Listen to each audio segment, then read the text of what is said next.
This video is in memory of one of the greatest Counter-Strike players to ever have played the game. His name was Michael Schultz, but we all knew him as Oxide, and this was his legacy.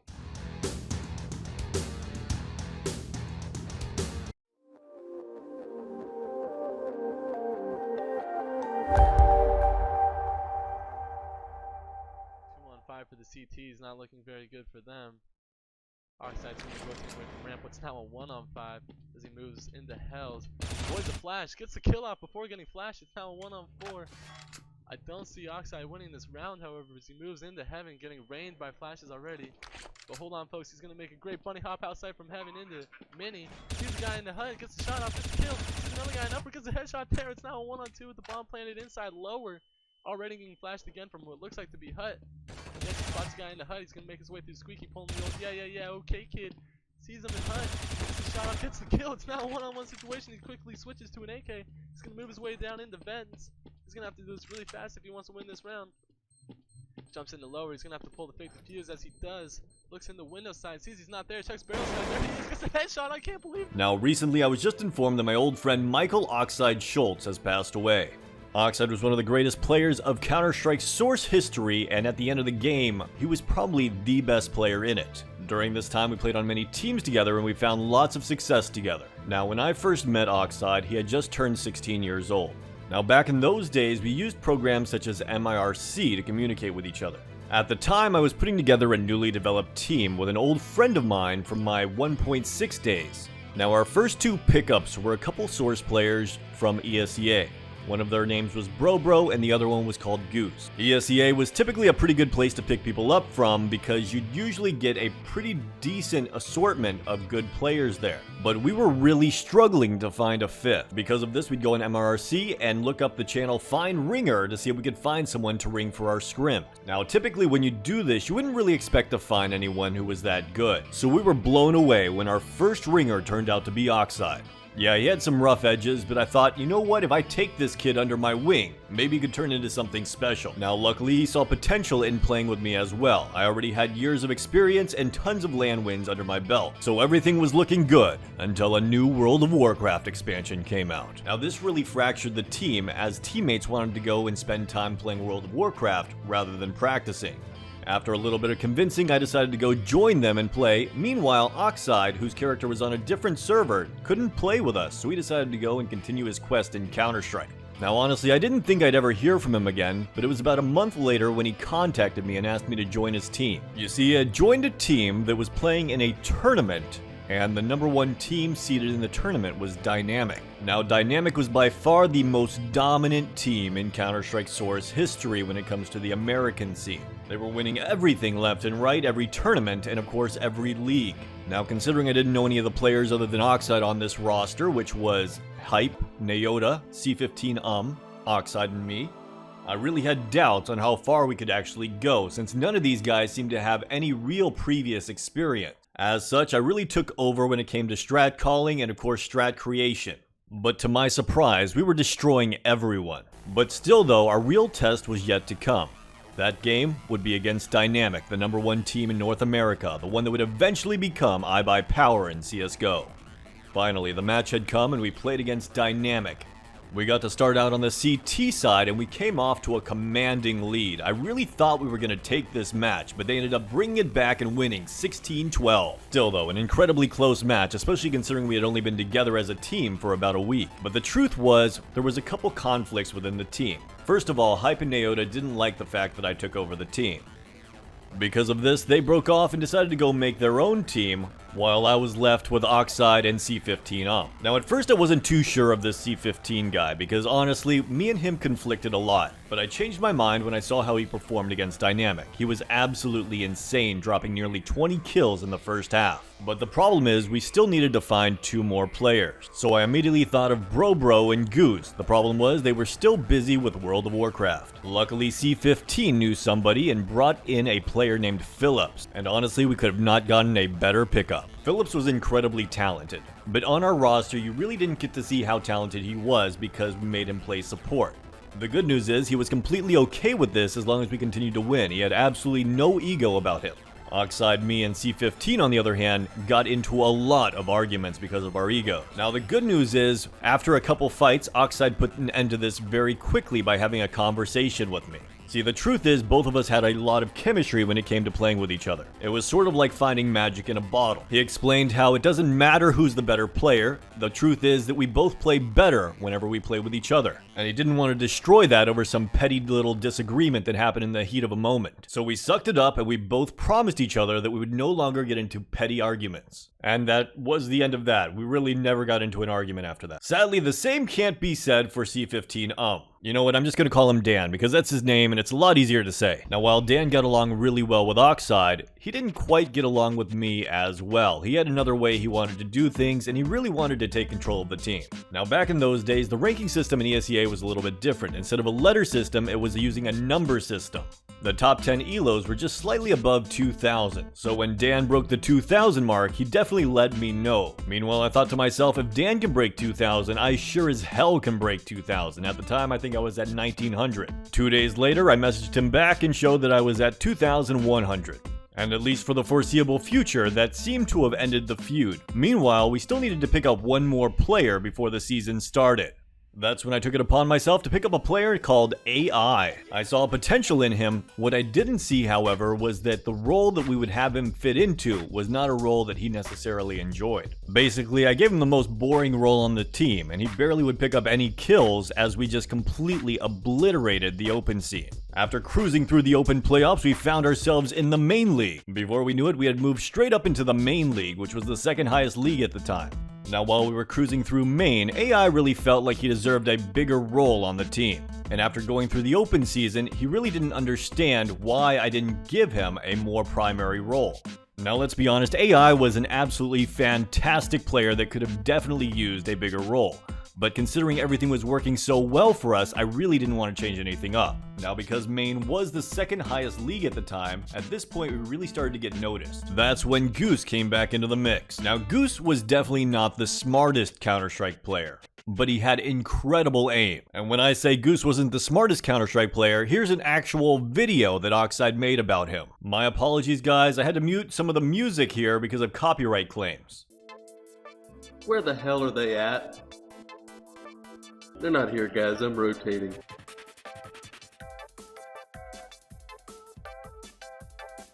I'm almost there, guys. Don't worry. Where the hell are you going, man? It's A. The bomb isn't planted here. What the hell? Where's my woman? I can still defuse it if I get on it right now. What's that noise? Is it my woman? 3, 2, 1. So you can see it was a bit of a running joke at the time. So AI wasn't too pleased when I decided to play Goose over AI on a couple of maps. Now, why would I do this, you may ask? Well, the simple way to put it is some maps are a little bit more simplified than others, and on those simpler maps like Dust 2, Goose's exceptional aim really would pay off, mainly because not only was his aim exceptional, it was vastly exceptional to anyone in Counter-Strike Source. This guy was the American Scream. Top aimers in Counter-Strike Source had about 50% headshot percentage, whereas Goose had 70. And on the right map, he was nearly unstoppable. Still though, AI saw this as a sign of disrespect and left the team and joined an Invite team. Now, Invite was the highest league at the time. This was the Pro League. And while I was happy for AI finding such a good team to join, I was upset that now we didn't have a fifth that could play the more complicated maps. And not only that, we had just gone through the season and playoffs was about to start. We needed someone quick. Oxide and I started pugging up a storm, absolutely destroying ESEA until we came across a guy named Cutlass. Cutlass had previous pro experience and he saw how good we were and was immediately interested in joining our team. Playoffs began and we were as strong as ever, just utterly annihilating the competition. Now, not everyone enjoyed the fact that we were taking down team after team and it looked like we were going to win the main league. Specifically one player called Mika, who owned Mika's Gaming. Now, after his team got eliminated from playoffs by us, he decided he wanted to make sure we weren't going to make it to Invite. So what did he do? Well, he packeted 2 of our players out of the game. Alright guys, so here's how it happened. First, we started off the game really strong, winning every round. So they packeted out Cutlass and Oxide. But I obviously didn't want to lose this and I was trying my ass off to win, and we managed to continue to win rounds even after they were both packeted out. So what did they do? Well, they packeted me out of the game. Now we only had 2 guys left in the game. And of course, with only 2 guys left in the game, there was absolutely no way we were going to win this. Here is some actual gameplay from that match. Either way, after such a disastrous final, no matter how well we did during the season, everyone was feeling defeated.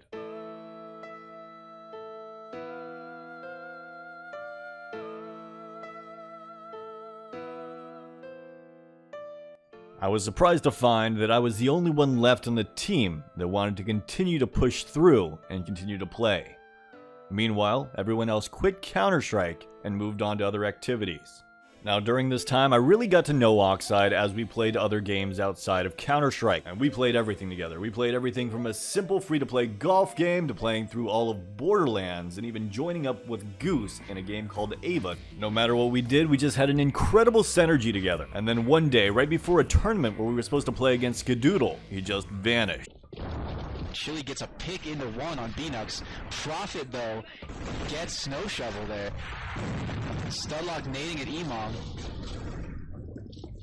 It's a 3-on-2 situation now. Defcon breaks into the vent. They've got 1, but Gummies and Profit are trying to hold them back here. Chili's going to move to plant. Profit covering Gummies' entrances. Gummies gets Chili. Profit gets Michael. Skadoodle takes down Gummies. It's a 1v1 sniper battle. Skadoodle versus Profit here. And Profit outscopes Skadoodle, takes it down, and it will move in for the defuse, getting a 1-1 score for DTH. Now sadly we would go on to lose this tournament, but the question was, where did Oxide go? We would find out later that Oxide was arrested and went to jail because he wasn't paying for child support. Now I should probably take a moment to talk about his home life situation. Oxide did not come from a family that had much money, and since he dropped out of high school and didn't get his GED, he wasn't really hireable. On top of that, he met a girl and had a child with said girl, but they didn't really get along, so they went their own ways. And of course, without having a job and not having any money in his family, he wasn't able to pay the child support. Regardless, when he got out, he was ready to turn his life around. He began studying for his GED. Somehow one night, while helping him study for his GED, I started talking about mouse sensitivity, and he told me that he was still using acceleration. He was also still using a budget mouse that had prediction and had poor tracking. Between me and a few of his other friends, we were able to put together a nice care package for him with a completely brand new computer and new mouse and keyboard, as well as a 120 Hz monitor. Upon completion of the GED, we sent out the computer. After all, at this point, we were all ready to get back into Counter-Strike, and I decided to rebuild the team.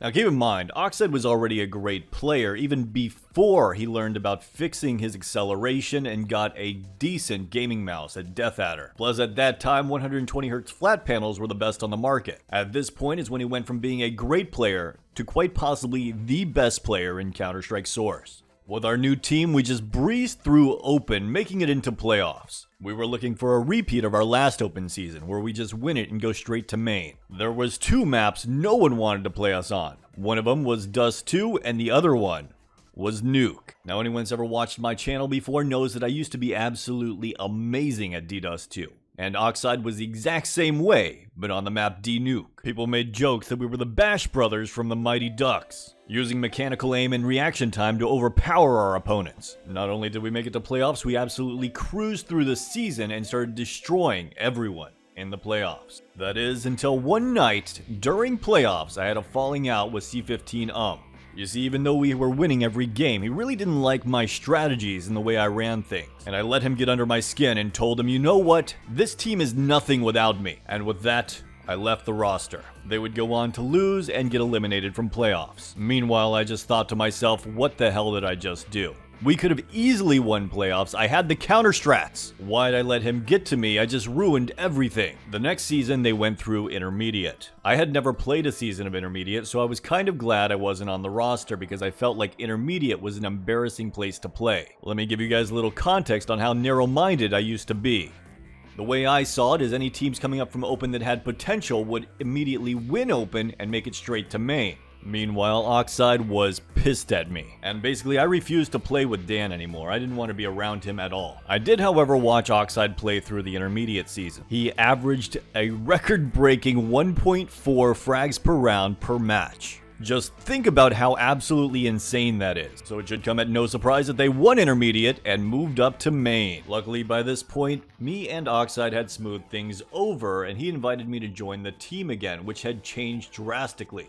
It was basically Team Panic with me and Oxide on it. This means the roster was Gunner, Implicity, Dark, Oxide, me, and Jeff. Dan was also technically on the roster, but he was inactive. The season started off great as we won our first 10 matches in a row. Then one afternoon I was hanging out with Oxide when he said he had to go outside for a second. Minutes turned into hours and Oxide never came back. Now I know what you're wondering, what the hell happened? Well, I wouldn't find this out till later, but when he went outside he decided to move the car, but since he didn't have a license, he ended up getting arrested. We would go on to lose out the rest of the matches throughout the season, but still make playoffs. Now luckily Oxide got back home right before playoffs started, and we didn't miss a beat. We absolutely destroyed everyone through playoffs, making it to the grand finals. In the grand finals, all we needed to do was win one map. The two maps were Tuscan and Train, and we had beaten this team before on Tuscan 3 times during the season. Also, for those of you wondering, it was a double bracket season, so they were coming from the lower bracket, which means they already had 1 loss. So all they had to do was lose once to be eliminated, whereas we needed 2 losses to be eliminated. Because we were so certain we were going to win, we only practiced one of the maps, and that was Tuscan. So we were incredibly surprised to find that they had counter-stratted us and absolutely destroyed us 16-2.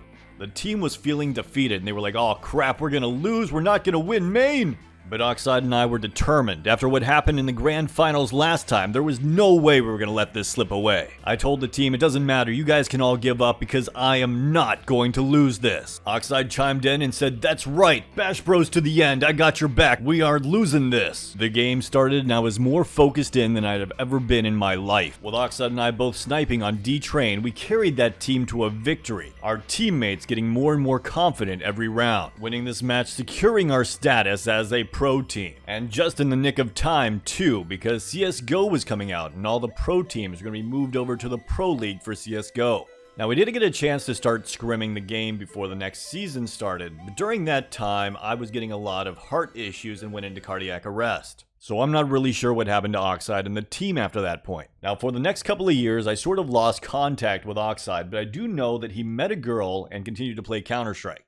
I'm not sure if it was complications with life or why he never went pro in CSGO, but he definitely had the potential to. Now eventually, once my health improved enough, I did make my way back to CSGO and I did get to play a short amount of time with him because my health problems had gotten so much more severe, we weren't really able to pursue building another team. Okay, you guys want to hack, boys? Are you guys gonna report us if we start helping you? I mean, I only have like a stream going on. I mean, no one can really tell. Guy, whatever. I'm not even gonna try, dude. They're spinning already. Holy fuck, they are spinning. Nothing made. It has to be B. It has to be B. Yeah, it's B. It's B. Oh, I hit him. He's hit for 78. He's hit for 78. There's no way. I hit him for 82. Oh, wrong guy.